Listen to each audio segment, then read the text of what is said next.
vai ajudar bastante a nossa compreensão, somente no final, para interpretar, porque tem alguns elementos também que não constam aí na passagem. Nós vamos primeiro analisar o contexto e entender a região onde tudo aconteceu, a região da Galileia, a Palestina nos tempos de Jesus. Aqui nós temos um mapa mostrando onde aconteceu esse episódio de andar sobre as águas, e não só esse, mas alguns outros, que é chamado Mar da Galileia. E aqui nós vemos várias cidades próximas, que também, Nazaré, onde Jesus nasceu, Caná, onde tiveram as botas de Caná, Jesus transformou a água em vinho, Cafarnaum também. E dentro dos acontecimentos, nós tivemos vários que aconteceram em torno do Mar da Galileia, que também era chamado de Lago de Genezaré e Mar de Tiberíades. Por exemplo, no trajeto 1, aconteceu uma outra passagem que Jesus acalmou a tempestade. E esse trajeto em que Jesus andou sobre o mar está marcado aqui no número 4, que é dessa região dos Gerazenos até a planície de Genezaré, que era próxima a Cafarnaum. Então, por isso que João ele fala que foi Cafarnaum, foi o destino final. Mas alguns outros estudiosos dizem que foi nessa planície. Então, não existe muito bem um consenso. Mas, além desses acontecimentos que ocorreram ali em torno do lago, nós podemos destacar outros também. Como, por exemplo, aqui no 2, no número 2, aqui na região dos Gerazenos, é uma passagem que Jesus ele manda os demônios do indivíduo para os porcos entram no lago. Tem uma outra aqui no número 3, foi onde Jesus provavelmente fez aquela multiplicação dos pães e dos peixes. Acho que ele fez 2 multiplicações dos pães e dos peixes, se não me engano. Então aqui ele alimentou 5.000 homens, e no número 5 aqui, ó, ele também fez uma outra multiplicação, não lembro exatamente qual, que ele alimentou 4.000 homens. E o número 6 foi onde ele fez o local do Sermão do Monte, aqui, ó, entre Cafarnaum e a planície de Genezaré. Não sei se está meio desfocado aqui, vocês estão conseguindo enxergar, mas eu estou indicando, só para contextualizar que esse lago, esse Mar da Galileia, ele estava presente durante toda a trajetória do Cristo, está presente em vários episódios do Evangelho. E hoje onde? Onde é essa localização? Então, está aqui mostrando o mapa. É Jerusalém? É a antiga região de Israel. Israel. Mas assim, esse é o mapa da época. E se for trazer para o mapa de hoje, eu não sei exatamente onde que fica. Mas é próximo. Jerusalém está mais abaixo. É próximo. Acredito que seja próximo de É Jerusalém. próximo. E Cafarnaum foi a primeira cidade onde começou 200 quilômetros. o Evangelho, né? Sim, é importante destacar também. Então eu vou começar trazendo a interpretação mais literal. Vou trazer também alguns detalhes que são importantes para a nossa compreensão, assim, para a gente entender alguns detalhes que vão dar a nós uma capacidade de compreender melhor, e depois eu vou trazer uma interpretação mais aprofundada e simbólica. Então, a história em si, como a gente pôde ler e ver no vídeo, os discípulos eles estavam na praia esperando Jesus perto do barco, e Jesus estava há muito tempo e não vinha. E chegou num determinado momento, a gente pode ver no vídeo ali, eles estavam discutindo, Jesus não nos abandonaria, será que ele é o Messias mesmo, não é? E aí eles resolveram partir, imaginando que o Mestre os esperaria na outra margem. E aí, por isso, eles partiram. Começa assim. Em Mateus e em Marcos, a gente pode destacar uma expressão que é muito importante, que é a 4ª vigília da noite. Foi quando aconteceu aquela tempestade ali no oceano, naquela água, naquele lago. E ele cita também em Mateus, a 4ª vigília da noite, quando eles estavam embaraçados em remar, o vento lhes era contrário, pela 4ª vigília da noite, começou então aquela tempestade. E o que significa isso, essa 4ª vigília da noite? É importante a gente entender para compreender o restante da passagem. Os judeus, eles dividiam a noite um período que variava de 6 horas, 18 horas, 6 horas da tarde até 6 horas da manhã. E eles dividiam em 4 vigílias diferentes. A primeira, das 18 às 21, que eles chamavam a noite propriamente dita. A segunda, das 21 às 24, que é a noite fechada, ou das 9 da noite até meia-noite. A terceira, da meia-noite às 3 da manhã, também chamava de cantar do galo. E a quarta, das 3 às 6 da manhã, que era a alvorada ou manhã propriamente dita. Então, concluímos que tanto Mateus quanto Marcos se referiam a esse período de tempo, entre 3 horas da manhã e 6 horas da manhã. E aí, a gente já começa a imaginar que em um dos evangelhos, se não me engano se foi João ou Marcos, ele fala que eles partiram logo que começou a escurecer. Então significa que eles partiram no início da noite. Então, quer dizer, já tinha muito tempo que eles estavam ali se debatendo contra as ondas, o mar agitado, etc. E também um outro conceito interessante, quando ele fala essa expressão aqui, ó, 25 a 30 estádios. Em João e em Mateus ele fala muitos estádios da terra.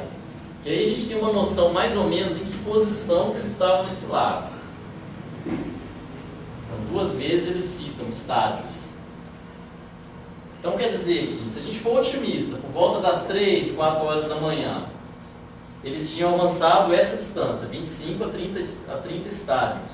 Mas o que significa isso? Bom, um estádio representa aproximadamente 185 metros. Então, pelos cálculos dos engenheiros de plantão, que sei que tem muitos aí, o Júlio já fez os cálculos ali, alguns outros, isso vai dar aproximadamente 5 quilômetros. Sabemos também que a travessia na parte mais larga do lago era aproximadamente 12 quilômetros.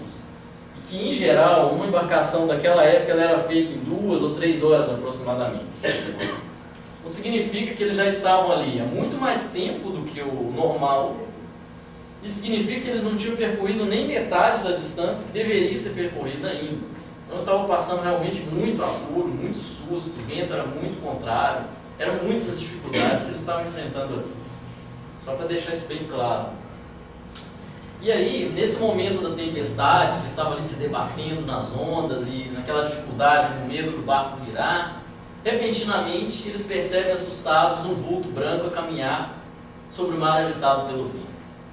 Aí eu me imaginei, se eu estivesse ali, qual seria a minha reação ali? Igual do André Luiz. Eu vou falar disso também, vou falar disso daqui para frente. É impressionante como o estudo da Patrícia tem uma relação, Deus evidentemente, muito grande com esse estudo aqui. Né?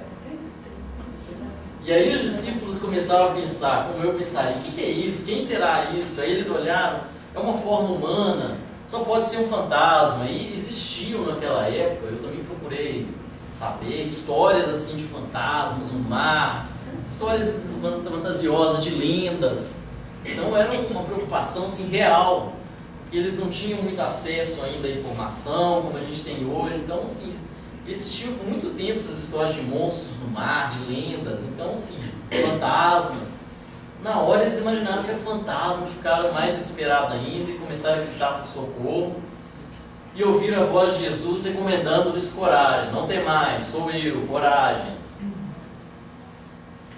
E aí, depois disso, o que aconteceu? Pedro, ouvindo a voz do mestre, percebeu aquilo e disse: Senhor, se és tu, manda-me ir ao teu encontro, caminhando sobre as águas. Jesus disse: vem. Pedro deu os primeiros passos. Aí, a hora que ele ouviu aquele trovão ali, ele olhou as ondas, o vento, aí ele ficou com medo e começou a afundar. Jesus estendeu-lhe a mão e disse: homem de pouca fé, por que duvidaste? Resgatou, colocou novamente no barco. O mar ficou mais calmo, as ondas, os ventos cessaram, e aí eles chegaram no destino final deles. E aí no final da passagem, eu acho que em Marcos ou em João também, que ele disse que eles não tinham nem compreendido a multiplicação dos pães. Aí depois que eu fiquei sabendo que essa multiplicação dos pães tinha acontecido no mesmo dia. E eles estavam voltando de lá para Cafarnaum ou para a planície de Genezaré, para um dos dois. Então, o coração deles ainda estava endurecido, e a gente pode ver no vídeo, mais claramente, que não mostra na passagem, que eles estavam ali discutindo. Se ele fosse filho de Deus, ele não nos deixaria aqui esperando? Será que ele é o filho de Deus mesmo? O próprio Judas, né, diz que tem que ser um dominador, tem que tomar pela força. Eles estavam discutindo isso. Então, por isso que para a doutrina cristã, assim, para a maioria das religiões, assim, e é uma compreensão também válida, aquilo foi um milagre. Jesus realmente caminhou sobre as águas, para mostrar aos discípulos que ele era o Filho de Deus, para mostrar também a importância da fé, a importância de ter fé, o controle que Jesus tinha sobre as forças da natureza, o poder de Deus. E assim, aí agora eu não quero entrar muito no mérito do fenômeno em si, de caminhar sobre as águas. Porque assim, eu li várias coisas, tem estudiosos que dizem que, se for olhar na perspectiva espírita, foi uma materialização, não, outros dizem que foi uma volitação, já outros dizem que foi desdobramento, que Jesus estava em outro local, se desdobrou e foi lá socorrê-los, mas eu não quero entrar muito nesse mérito, porque eu acho também que não é muito relevante para nós, porque nós não temos a dimensão e a certeza de que isso realmente, fisicamente aconteceu. Só queria trazer esses detalhes, uma primeira interpretação mais literal, para começar a falar agora de uma forma mais aprofundada, de uma forma mais simbólica do que aconteceu ali. Até porque, assim, para mim, meu primeiro aprendizado foi exatamente isso daí, dessa passagem. Foi um milagre, Jesus foi mostrar o poder de Deus, assim, para mim, porque eu venho da igreja católica, assim, fiz a primeira comunhão, fiz crisma na igreja católica, então, a primeira compreensão minha foi essa. Mas eu acho que nós estando aqui, a gente já pode dar um passo à frente, tentar entender de uma forma mais simbólica, tentar trazer para a nossa vida, que é o mais importante. E eu acho que é para isso que o Evangelho serve, porque Jesus tentou nos dizer algo a mais do que realmente o fenômeno em si. O Bruno, para mim também, ele diz do poder dele. Quem falou? Ah, sim. Não, sim, ele... Naquele caso ali, ele quis mostrar para os discípulos realmente que ele era o Filho de Deus, e para eles acreditarem, e eles acreditaram, por isso que eles falam, é um Filho de Deus. Essa parte, eu acho bem controvertido também, porque tem vários estudiosos que entendem que Jesus não faria nenhum fenômeno que nós não pudéssemos fazer também. Uhum. E que ele não mudaria leis, porque as leis são imutáveis, as leis são naturais e perfeitas, e que não haveria necessidade nem do Cristo modificá-las. Né? Então, o que eu gosto também é a gente olhar para o Evangelho nessa perspectiva que o Bruno está falando, de olhar para aquele episódio, independente dele ter acontecido faticamente ou não, porque aquilo pode ser apenas uma história para trazer o aprendizado simbólico, entender a simbologia que ela tem para nós hoje. Isso. Né? Eu acho que aquela primeira interpretação de ter andado ou não, ter ficado em cima da água ou não, sim. Eu acho que é mais simbólico do que real, assim. Sim, eu não vou entrar nesse meio. Acho que a gente já pode caminhar mais, acho que é mais infantil se a gente pensar só no fenômeno físico. Sim. Né? Eu nem vou entrar muito nesse meio, mas o que eu estava dizendo é que, assim, lá eles até falaram assim, que verdadeiramente ele é um Filho de Deus. Porque para os judeus, ser um Filho de Deus significa ser um Messias, ser um enviado. E aí eles enxergaram através desse milagre, assim, mas... Tudo bem, vamos partir para a interpretação simbólica, que eu acho que é o mais interessante. Aí, na interpretação simbólica, tem alguns elementos da passagem, é importante a gente entender o significado simbólico. O oceano, o que vocês acham que seria o oceano ali nessa passagem? Simbolicamente, assim. Alguém tem alguma ideia do que poderia ser? Na vida. Na vida é uma boa sugestão. Aí além do que... Um campo vasto de experiência, né, de possibilidades, mais de alguém? vivências. Sim. Bom, além do que ela falou da vida, ela falou muito bem. A gente tem duas interpretações, consegui enxergar assim, duas interpretações. No sentido amplo, seria a minha trajetória espiritual como um todo, e no sentido mais restrito, o mundo, assim, na minha encarnação, na minha vida, como disse bem a Patrícia. O vento e as ondas, eu acho que esse é mais simples da gente compreender, o vento e as A ondas. Patrícia falou deles hoje, né? O trabalho da Patrícia. Sim, exatamente, são os ventos e as ondas. Então, os ventos e as ondas são as nossas emoções descontroladas, momentos de dificuldade, de trevas, obstáculos internos. Aqui nós estamos falando de ventos e ondas internas, dificuldades internas que nós temos conosco mesmo. Você vê ali, o André Luiz estava enfrentando ventos e ondas dentro dele, não é? Emoções descontroladas. E o barco, onde estavam os discípulos, o que poderia ser o barco? Assim, também? Muito relacionado ao oceano, porque o barco estava no oceano, então tem uma ligação direta, uma relação direta. do barco do oceano. Corpo também é uma interpretação legal também. A casa. É nossa casa espiritual. Segura. Também, pode ser também. Mas eu coloquei dois principais relacionando com o oceano. Que no sentido amplo seria a minha individualidade ou a minha alma, na minha trajetória espiritual. Ou no sentido restrito a minha personalidade, pode ser também o corpo físico, né? No mundo. Essa é a minha vida, relacionada à minha vida. Então, por esse sentido amplo, minha trajetória como um todo, sentido restrito a minha vida, a minha encarnação. E Jesus? Aí eu já coloquei, aí não tem graça mais. Não, Jesus é o meu Cristo interno, está dentro de mim, minha centelha divina, tem várias formas de dizer. E aí ele começa falando em Mateus. Vou pegar a passagem de Mateus, que ela é mais detalhada um pouco, as outras são mais resumidas, então vou prender a ela. Ela fala também do Pedro, é a única que fala, então vamos prender a ela. E o barco estava agora no meio do mar, a muitos estádios da terra.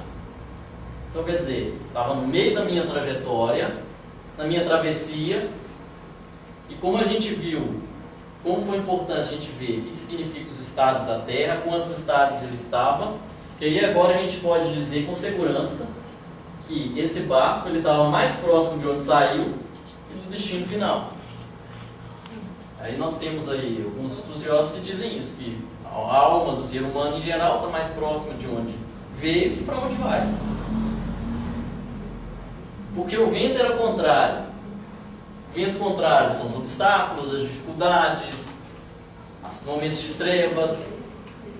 Porque realmente é difícil caminhar para a evolução. Vou completar.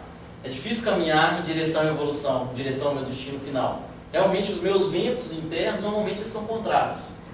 Tanto que Jesus diz que a porta da salvação ela é estreita e é larga a porta da perdição, exatamente por isso. Que é preciso forcejar. Forcejar significa andar contra um vento contrário. E aí eu fiz essa pergunta, me fiz essa pergunta. Quantas vezes na vida o vento está contrário? Patrícia? Não, quando você faz, agora fez sentido.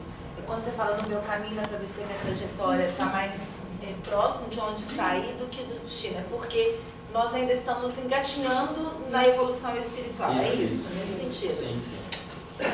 E de acordo com o que falou lá nos outros evangelhos, ele estava mais próximo da saída do que da chegada. A quarta vigília da noite ele veio ter conosco. Aí já falei o que é a quarta vigília da noite. A quarta vigília da noite ela é a última. Mas assim, o que significa ter sido a última vigília da noite? Podia ter sido na primeira, podia ter sido na segunda, na terceira. Testar. Deixou bastante tempo a ver se melhorava a cabeça. É, isso também. Já que isso não também. tô aqui, Se prepararem, né? Talvez a última. Nesse caso aqui foi que o tempo que eles demandaram para fazer essa travessia, que eles estavam precisando para vencer os obstáculos internos, as dificuldades, foi maior do que aquele esperado. E também tem uma outra interpretação que a gente pode relacionar com os trabalhadores da última hora, que é uma outra parábola do Cristo, em que, neste caso aqui, essa alma, essa individualidade, ela estava percebendo a presença do Cristo ali, na última vigília da noite, no último momento. E aí a gente pode também trazer que esse encontro com Cristo, de uma forma no sentido amplo ou no sentido restrito. No sentido amplo, a gente pode considerar numa das últimas encarnações de um ciclo evolutivo, ou no sentido restrito, no fim de uma encarnação, que foi feito esse encontro com Cristo. E, assim, tem pessoas que, numa encarnação, têm esse contato mais próximo com Cristo no início da vida. No entanto, outras não. Só vão ter esse contato mais no fim da vida, vão ser como os trabalhadores da última hora. Então, esse seria o significado simbólico da última vigília da noite, que eu consigo enxergar aqui. E outro detalhe interessante foi o Cristo veio ter com eles no momento de dificuldade. Porque o Cristo, ele sempre vem ter conosco, ele sempre está ao nosso lado. Ele só espera o momento que sejamos preparados para percebê-lo e para ouvir a voz dele. Sempre assim. E dá para mim pensar, né, que nunca é tarde, né? Nunca é tarde, exatamente, Porque perfeitamente. se foi na quarta vigília, é a última, era o momentinho final ali da encarnação ou daquela travessia. E nunca é tarde, independente, já está quase no fim, se tiver um despertamento, ele é válido também para caminhar. Por um tempo necessário. Mesmo no meio do trajeto, no início do trajeto, no fim do trajeto, no início da noite, no fim da noite, né? Tem o tempo de cada um também desse despertar. Isso. Então, os discípulos, ao vê-lo andar sobre o mar, ficaram aterrorizados e exclamaram: é um fantasma. Aí eu vi a primeira interpretação que eu tenho disso daí, seria mesmo o meu lado racional, que ouve aquela intuição do meu Cristo, percebe a presença do meu Cristo, no primeiro momento tende a repelir. Tende a dizer não, tende a dizer que é minha imaginação, tem medo. Como diz a E o meu Patrícia, lado humano, que busca algo mais palpável, algo mais concreto. E o Cristo me parece distante quando eu não estou junto dele, quando eu ainda não fiz o encontro com ele. como diz a Patrícia, né? Há momentos de questionamento, né? Eu estou bem, eu não estou. As dúvidas, né? São as ondas, né, Patrícia? Exato. Então é isso, como eu acabei de dizer, o meu lado racional, que num momento como esse, que o Cristo aparece para mim, pode aparecer de várias formas na minha vida, como uma pessoa, como uma sintonia que eu tive, uma intuição. Eu vou imaginar, no meu intelecto, vai imaginar que é uma criação imaginária, uma ilusão, que é uma coisa distante, impossível. Aí por isso, esse simbolismo do fantasma. E Jesus responde a esse medo que eles mostraram, recomendando-lhes coragem. Sou eu, não temais. E o que significa coragem? Agir com o coração. Então é essa que é a recomendação, o conselho do Cristo, no momento em que estamos passando por dificuldades internas, externas, seja como for. Ajam com o coração. Esse é o recado que a gente tem que ter. Depois Coragem. Coragem. agir com o coração. Agir com o coração. Exato. E aí veio Pedro e respondeu: se és tu, Senhor, ordena que eu vá a ti por cima das águas. O que representa Pedro? Ouvindo o estudo da Patrícia, para mim é André Luiz. Eu não tenho a menor dúvida que é André Luiz. É aquele cara que tem dúvida, que titubeia, racional. Ouvindo o estudo da Patrícia, não tem dúvida que tanto ela quanto eu também. Sou eu. Ah, sou eu. Sim, com certeza. Mas o que Pedro representa em cada um de nós? A falta de fé. Sim, eu acho que isso falou bem ali atrás. É exatamente isso. É meu lado humano, meu lado racional, meu intelecto. Por quê? Ele acreditou desacreditando também. Ele falou assim: será que é mesmo você? Então, se é, eu vou pedir uma prova para ver se é verdade. Se é o Cristo mesmo ou não. Ele acreditou sim, desconfiando. Pediu uma prova concreta, porque teve dúvida. Ele quis uma coisa palpável, concreta. Não manda eu ir até você. Pediu uma prova. Que é bem igual a nossa fé, né? Eu peço, mas eu não acredito. Eu peço um apoio, mas eu não acredito muito quando vem a intuição. E aí eu tenho dúvida e eu quero um negócio bem mastigado para eu ter certeza. Se demorar demais no resultado, Eu acho que é pior, porque às vezes a gente pede uma coisa e a gente quer a prova daquela coisa, né? Porque assim, eu só vou acreditar se eu tiver isso. E às vezes não vem isso.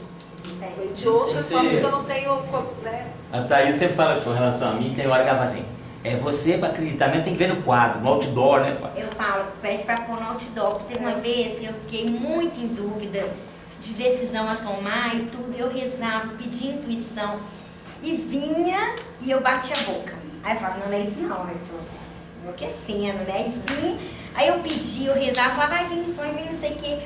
E aí eu falei, espiritualidade, põe no outdoor. Eu não tô entendendo. Eu não sei se é isso que eu tô ouvindo, eu não sei se é isso. Põe no outdoor pra mim, e veio no outdoor. O misericórdia também, igual Pedro, né? Veio no outdoor, assim, pá! Eu falei, agora eu acho que eu entendi. Muito obrigada. É a nossa necessidade humana, né? E aí qual foi a resposta de Jesus? Ele disse, vem. Pedro saiu do barco, andou sobre as águas para ir ter com Jesus. E o que representa essa resposta de Jesus? Pedro pediu provas. Jesus misericordiosamente disse, beleza, pode vir, vai ter sua prova. E mais do que essa misericórdia, é um chamado. É o Cristo interno que está dentro de cada um de nós, que em um determinado momento em que estamos na nossa turbulência, aparece para nós, mostrando o caminho da luz, e nos chama, vem, me segues, venha comigo, me siga, mostrando o caminho da luz. E aí até que, em um determinado momento, eu atendo e já dou meus primeiros passos. E foi aí que Pedro sentiu o vento forte. Quando, porém, sentiu o vento forte, teve medo e começou a submergir, gritou, salva-me. Aí significa o momento em que eu ouço o chamado do meu Cristo interno, dou os primeiros passos. Quando eu dou os primeiros passos, eu faço como André Luiz fez. Aí eu já começo a preocupar com a minha tempestade. Igual o André Luiz, ele já estava ali dando os passos na direção do Cristo, não é? Trabalhando com o Cristo. E aí, mas é minha família, mas eu não fiz bem. Aí ele entrou na tempestade de novo. E por ele ter entrado nessa tempestade, ele começa a submergir. Ou seja, ele cai de novo a vibração. Por ter caído de novo a vibração, que ele grita, salva-me, Senhor. Eu achei legal porque se o Pedro, nesse momento, ele tivesse conseguido chegar até o Cristo, seria a prova que ele estava pronto. E na verdade ele não estava. Então ele acreditou e humanamente, 50, dizer, hora sei do lado ou do outro. Mas aí na hora que ele duvidou, ele voltou a humanidade dele. Para provar que ele estava pronto ainda. É a fé vacilante. E eu tenho também a maioria das vezes. A maioria das vezes eu sou assim, me vejo muito assim. No sentido de querer buscar a luz, já ter percebido, dar os primeiros passos, mas aí. Mas. Ô Bruno. Estamos dando os primeiros. Sim. Lá os apóstolos levaram 3 anos junto com Cristo. 3 anos. Pouco antes dele ser preso, eles vacilaram e na hora que foi preso, um negou, o outro entregou e foi aquilo tudo. Sim. Isso, eles 3 anos, porque Jesus foi de 30 a 33. Nós já temos não sei quantos mil anos aqui e ainda continuamos no mesmo. Exatamente. Estamos na mesma batalha sem entender, sem ter essa fé que eles demoraram 3 anos para ter e nós já estamos há milênios aqui na Terra e não entendemos ainda, não conseguimos colocar essa fé dentro de nós. Porque só uma delas, para entender tudo isso, você precisa de conhecer o Evangelho. Porque aí também Jesus passa todos os dias, naquela parábola do semeador. Todo dia ele vem ver se a terra está preparada. Não está, não semeia. E o que adianta semear numa terra que não está pronta? Então a fé que nos falta, está faltando dentro de nós, é esse aí. Porque se nós tivéssemos essa fé, nós íamos andar sobre o mar. Exatamente. Ele falou que nós podemos fazer o que ele fez. Eu vou falar mais um pouquinho disso para frente. Tá. E novamente, eu escuto, depois que eu dou o grito de socorro, vem o meu Cristo interno, estende a mão, me socorre, me sustenta, para eu começar a tentar dar os passos de novo. Primeiro eu dou um passo, aí eu afundo no primeiro passo, depois eu dou 2, dou 3 e vou caminhando. E ele sempre está ali. Sempre que eu estou caindo, ele está esticando a mão, puxando de novo, misericordiosamente. E aí ambos entraram no barco, cessou o vento. Importante lembrar que foram ambos. Eles estavam conectados um com o outro, já conectados. Depois de várias tentativas, eu consigo chegar em conexão com o meu Cristo interno. E quando eu chego em conexão, aí eu vejo a paz interior. Aí eu já não tenho mais tempestade, não tenho ventos. Lembrando que eu estou falando isso da minha turbulência interna, não necessariamente externa. É importante a gente não confundir isso, porque existem pessoas que vivem no mundo em situações de muita turbulência externa, mas mantêm-se internamente em paz, em conexão com o Cristo. Existem outras pessoas que não têm nenhuma turbulência externa, mas internamente estão em constante conflito. Porque, necessariamente, a turbulência externa no planeta Terra, ela é do planeta de provas e expiações, que é o planeta que a gente vive. Mas eu posso viver no mundo sem ser do mundo. Não é isso, significa isso. É estar unido com Cristo para ter a paz interior, que nesse momento vai cessar o vento, vai cessar a tempestade, e unido com Cristo eu vou guiar o meu barco até o meu destino final. Isso que significa a última expressão: verdadeiramente és um filho de Deus. Nesse momento eu reconheço que o Cristo interno está dentro de mim, meu eu superior, é a divindade dentro de mim que me sustenta nos momentos que eu preciso. E o destino, segundo João, é interessante também a gente lembrar, ele falou que é Cafarnaum. Cafarnaum significa cidade do Consolador. Ele é o destino final, a casa do Pai. A gente pode entender assim. E aí eu coloquei essas perguntas para a gente refletir um pouquinho. Quantas vezes se repetem essas cenas em minha vida? Quantas vezes eu estou na turbulência? Quantas vezes eu sou açoitado pelos vendavais e pelas ondas do meu oceano? Quer saber por hora, por turno? Bastante interessante de pensar, né? Quantas vezes me vem aquela intuição que é o meu Cristo interno, eu tenho medo, aí depois eu aceito aquilo, depois eu dou os primeiros passos, afundo. Mas eu acho também, Bruno, que muitas vezes essas turbulências, isso é parte do processo e eles vão sempre Não, sim, com acontecer. certeza. E que bom que eles acontecem. É. Porque a partir disso eu tenho a oportunidade de me reconectar e de entender cada vez mais, de fortalecer cada vez mais a minha conexão com o meu eu Sim, interior. sim, claro, com certeza. O processo de evolução é lento e gradual, não tem saltos. Além de ser dialético, né? A dialética é exatamente isso, né? A tese antítese, né? Na busca da síntese, que é a procura da aproximação com o divino. Aí me veio uma outra pergunta interessante, que é a seguinte: a gente está falando aqui, andou sobre as águas, mas faltou um significado, assim. O que significa caminhar sobre as águas? Agora que eu já falei, assim, o que eu entendi da passagem inteira, mas o que significa caminhar sobre as águas? Vocês têm uma ideia, assim? Isso pode ser... Confiar, né, não? Confiar também, confiar também.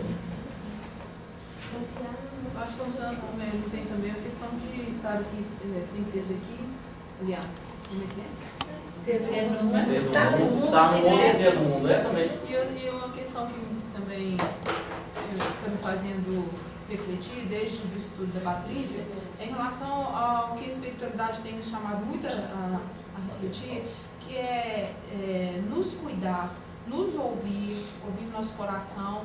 Eu acho que é também ter compaixão para com a gente, né? Porque a gente está aqui, eu mesma ficava pensando assim, em procurar ajudar, e a Patrícia falou disso, que às vezes ela se vê olhando para ela e não está olhando o outro, mas o movimento nosso, eu acredito que a gente está sendo lembrado disso, de olhar para a gente, se cuidar, se perdoar. Tem um exercício diariamente que é nos proposto, né, que eu tenho procurado fazer, que é olhar no espelho diariamente e dizer para mim o quanto que eu sou importante, o quanto que eu me amo, não é? Me respeitar, me perdoar. Acho que Sim, isso é importante, legal. sim. Claro. Né? A gente combatendo, né, essa realidade nossa de falar. Sim, claro. Então, assim, no sentido literal, andar sobre as águas é algo que desafia a lei da natureza. Mas no sentido simbólico, eu entendo que andar sobre circunstâncias tempestuosas, sejam elas internas e externas, elevando-se acima de todas elas, com a conexão elevada, com a conexão ligada ao alto, que são as minhas dificuldades do dia a dia, as minhas mágoas, tristezas, provações, sem deixar afetar por elas, porque eu vou estar sempre acima delas, com a conexão mais elevada. Então eu entendo dessa forma, como o sentido simbólico de caminhar sobre as águas. Foi o que o Cristo fez e nos convida a fazer todos os dias. Tentemos fazer o máximo possível. Às vezes eu consigo por poucos segundos, minutos, aí chega uma hora que eu afundo de novo na minha tempestade. E aí o simbolismo de Pedro ter conseguido. Porque aí ele mostrou que é possível fazer essa travessia sem elevada, né, em vibração, em melhor vibração. Que aí Pedro também conseguiu, por um tempo, assim como a gente. Conseguimos por um tempo, cai de novo, volta no Ismael, reza mais um pouquinho, vem fazer um trabalhinho, né, para nos ajudar, para o trabalho ser bom para nós. É isso. Então já está acabando, falando aqui mais, só mais algumas reflexões finais para trazer o meu entendimento, o que eu compreendi, conclusões mesmo finais. E muito se fala nesse estudo a respeito da dúvida, falta de fé de Pedro. Mas a dúvida ela tem um lado também positivo, um lado bom da dúvida. Porque às vezes é preciso ter dúvida para a gente ter progresso no mundo material e no mundo espiritual também, né? Por exemplo, a dúvida ela auxilia o progresso material, por exemplo. É ela que é responsável pelas novas descobertas científicas, etc. Mas essa dúvida de Pedro não era essa. É a dúvida no plano íntimo. Por isso ela pode ser interpretada como falta de fé. Porque Pedro ele não só duvidou do Cristo, mas simbolicamente ele duvidou de si mesmo. Ele duvidou da centelha divina que está dentro dele, que é capaz de andar sobre as águas, de estar conectado todo o tempo. Mas não obstante essa fé inconstante que ele teve, que é aqui que a gente estava dizendo que importante, não, essa parte que eu vou falar é no outro slide. Mas enfim, então é importante da gente tentar manter essa fé constante, perseverar, acreditar, ter coragem nos momentos de dificuldade, das nossas próprias tempestades, como o próprio Cristo falou em Mateus 17, versículo 20, ele diz: se tiverdes fé como um grão de mostarda, direis a este monte, passa daqui para colar, e há de passar, e nada vos será impossível. Aí eu trouxe uma figura só para a gente ter uma noção do tamanho do grão de mostarda, bem na ponta do dedo aqui, mostrando. Então Jesus quis dizer isso, que se a gente acreditar no nosso Deus interior, no nosso Cristo, estivermos em conexão com as leis, aí tudo é possível para a gente. Inclusive a mostarda é importante falar que é tão pequenininha a semente, no entanto gera uma árvore imensa. Não é comum aqui na nossa região, é comum lá no Oriente, mas é uma sementinha tão pequena e gera uma árvore tão grandiosa, tão frondosa, né?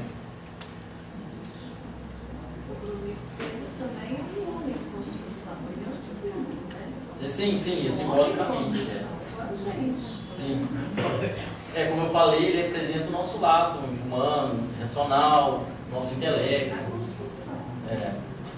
Talvez se ele tivesse chegado no Cristo, a gente não ia identificar tanto, falar assim, mas é ele, por isso que ele conseguiu, né? Distanciaria da nossa religião. Sim, aí eu vou até falar um pouco dessa. Bom, então, continuando as nossas reflexões, é importante, o que eu pude compreender também, que o Cristo, ele está dentro de cada um de nós, ele é real, ele está próximo, ele não está distante, porque às vezes esse entendimento de que Cristo é um fantasma, imaginar que ele está distante, que ele não está junto de nós, que por isso nós nunca estamos desamparados, mesmo nas nossas turbulências, basta que a gente se conecte a ele para poder perceber a presença dele, para poder ouvir sua voz, seguir o seu chamado, e assim a gente vai poder acalmar as nossas tempestades, os nossos vendavais, etc. E aquilo que eu estava falando anteriormente, eu acabei trocando um pouco de slide, é isso. Que não obstante a fé pequena que Pedro teve, é importante que naquele momento dele, que é o meu momento, eu ser capaz de perceber, de ouvir, de obedecer e dar os primeiros passos na direção do Cristo. Mesmo que eu não tenha essa fé constante de todo momento, é como a gente estava discutindo, até falando com a Lorena, a evolução ela não dá saltos. Então, no meu nível evolutivo, eu ainda tenho uma fé pequena, mas pelo menos que eu seja capaz de sustentá-la pelo máximo de tempo possível, e à medida que eu for crescendo, evoluindo, eu vou cada vez conseguir dar passos maiores, porque a evolução ela é assim. Hoje eu dou um passo, afundo, amanhã eu dou 2, depois eu dou 3, até que vai chegar um momento em que eu vou conseguir fazer essa união com Cristo, e todas as minhas tempestades vão cessar. Esteja onde eu estiver, esteja aqui nesse planeta ou esteja onde eu estiver. Bom, e aí, para finalizar, o que eu achei interessante que eu coloquei nesse último tópico é que Pedro, no momento que ele afundou, é porque ele realmente abaixou sua conexão, ele preocupou com as tempestades, com outros problemas internos dele, com as lutas internas. Então, se a gente estiver sempre caminhando sobre as águas, sintonizado com o alto, nós vamos poder ouvir o chamado do Cristo e seguir na direção dele, independente do que estiver acontecendo ao nosso redor, ou conosco mesmo, ou dentro de nós mesmos. Foi a mesma coisa que aconteceu com o André Luiz. Ele já estava ali, né, seguindo o caminho da luz, se reformando intimamente. Aí bateu aquela tempestade ali, ele se preocupou e abaixou a conexão dele também. E acontece com o André Luiz em outros episódios, inclusive tem uma parte quando ele vai visitar a família, que aí ele vê que a família tem, a mulher dele tem um outro marido, ele acontece a mesma coisa, cai a vibração dele também. Ele está na sintonia elevada e cai a vibração, e depois ele retoma e começa. Aí ele percebe que ele deve agir diferente. Quer dizer, são coisas constantes que acontecem na nossa vida, mas, enfim, essas são as principais conclusões que eu pude chegar, reflexões assim, do estudo desse capítulo. É uma passagem assim, muito bonita, muito interessante. Caberia dizer que nas horas de tormento, da tempestade, essa fé é testada? Sim, com certeza. Com certeza. Aí a gente tem que saber enxergar que mesmo que talvez eu não consiga me manter com a fé constante, será que eu já consigo perceber a voz do Cristo me chamando, a minha intuição ali me chamando? Bom, então assim, isso é o que eu tinha de mais importante para trazer. Agradeço aí a oportunidade de estar falando com vocês, o estudo. Se vocês tiverem mais algum comentário, Esse estudo seu e da Patrícia, muitos dos que estão aqui poderia agora ir sobre as águas, mas quando transpor ali o portão, aí vai afundar igual Pedro. agora muito aqui caminharia, porque eles estão conectados. Quando atravessar o portão, só corre aqui, senão eu vou.